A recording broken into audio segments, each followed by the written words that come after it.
कैनेस्टीन ये एक anti fungal cream भी होती है और इसमें टैबलेट भी आती है।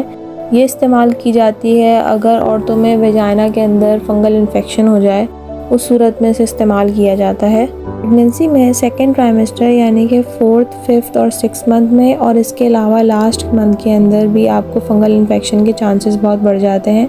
अगर आपको प्रेगनेंसी के अंदर फंगल इन्फेक्शन हो जाता है तो डॉक्टर फिर वेजाइनल कैनेस्टीन आपको प्रिस्क्राइब करते हैं। अगर आपके वेजाइना में ख़ारिश रहती है या आप यूरिन करते हैं उस वक्त आपको बर्निंग फ़ील होती है। इसके अलावा वेजाइनल जो डिस्चार्ज होता है वो थिक हो जाता है। इसके अलावा जो सेक्सुअल इंटरकोर्स किया जाता है उस दरमियान आपको पेन होने लगता है और जो आपकी लुब्रिकेशन है वो बहुत ज़्यादा या तो आपको होती ही नहीं है, बहुत ज़्यादा थिक हो जाती है। उसकी वजह से आपको मज़ीद पेन होने लगता है, चुभन होती है, या वेजाइना में आपको रेडनेस होने लगती है, स्वेलिंग हो जाती है। तो ये सारी अलामात होती हैं कि अगर आपको फंगल इन्फेक्शन हो गया है। कैनेस्टीन का फॉर्मूला होता है क्लोट्रिमाज़ोल।